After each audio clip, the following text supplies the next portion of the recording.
JTV news స్వాగతం. Telugu Desam party కార్యకర్తల సంక్షేమ నిధి సమన్వయకర్త నారా లోకేష్ జిల్లాలోని కుప్పం, పొంగనూరు, పూతలపట్టు, తిరుపతి నియోజకవర్గాల్లో పర్యటించారు.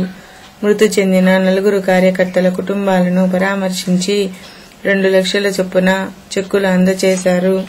తెలుగుదేశం పార్టీ యువనేత నారా లోకేష్ కు తిరుపతిలో ఘన స్వాగతం లభించింది. ఆ మహానాడులో ఒక తీర్మానం పెట్టడం జరిగింది. కార్యకర్తలకు సంక్షేమ నిధి ఏర్పాటు చేసి ఎక్కడైతే కార్యకర్తలు ఇబ్బంది పడుతున్నారో అందరినీ ఆదుకోవాలని ఆలోచనతో తీర్మానం పెట్టడం జరిగింది.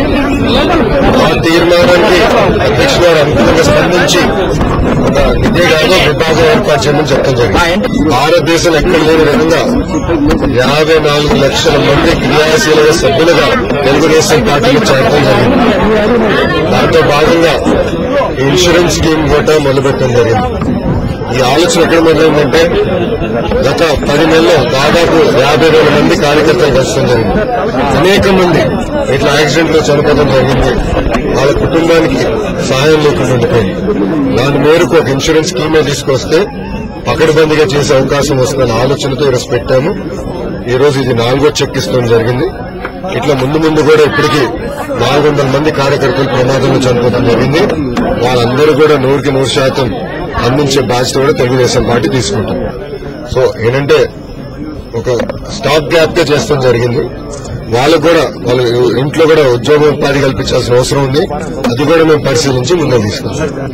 ఇప్పుడు హైదరాబాద్ లో దాదాపు నా దగ్గర 3,000 రెజ్యూమేలు ఉన్నాయి కార్యకర్తల పిల్లలది. వాళ్ళందరికీ ఉద్యోగం ఉపాధి కల్పించాలని ఒక లక్ష్యం పెట్టుకున్నాం. దాంట్లో 460 మంది పిల్లలకి ఉద్యోగం కల్పిస్తూ కూడా జరిగింది తెలుగుదేశం పార్టీ. బ్యాలెన్స్ ఏంటంటే స్కిల్ డెవలప్మెంట్ ప్రాబ్లం ఉంది, గ్యాప్ ఉంది. అంటే ఇంగ్లీష్ స్కిల్స్ కానీ టెక్నికల్ స్కిల్స్ కానీ గ్యాప్ ఉంది. ఆ గ్యాప్ ని కరెక్ట్ చేసేందుకు స్కిల్ డెవలప్మెంట్ సెంటర్ ఏర్పాటు చేస్తాం జరిగింది. ఇది ట్రయల్ బేసిస్ లో హైదరాబాద్ లో కరిక్యులం అంతా ఫైనలైజ్ అయ్యే వరకు పెడతాం జరిగింది. అది సక్సెస్ అవుతాయి 6 వారాల కోర్సు. అది సక్సెస్ చేస్తాము. అది కంటెంట్ కూడా క్లీన్ చేసుకుంటున్నాము. అది సక్సెస్ అయితే ప్రతి జిల్లాలో ఈ skill development centre NTR trust తరఫున పెడతాం జరుగుతుంది. ఇప్పుడు దాదాపు 190 ఏఎంసీలో 90 ఏఎంసీల వరకు మన పేర్లు వస్తాం జరిగింది. దాంట్లో 70 ఏఎంసీలు ఆర్డర్లు కూడా ఇస్తాం జరిగింది. అది పేపర్ వర్క్ లో ఉంది, ఆర్డర్స్ వస్తాయి. ఇదేంటంటే ఒక్కొక్కటి పూర్తి చేసుకోవాల్సిన అవసరం పార్టీ పైన ఉంది. దాంట్లో కొంచెం ఇబ్బంది ఉందో వాస్తవం.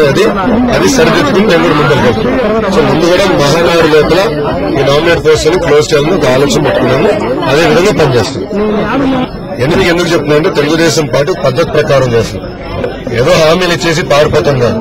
అటు ప్రభుత్వం పరంగా కానివ్వండి, ఇటు పార్టీ పరంగా కానీ ఇచ్చిన హామీలని నెరవేర్చే బాధ్యత మేము తీసుకుంటాం. ఒక పద్ధతి ప్రకారం చేస్తాం జరుగుతుంది.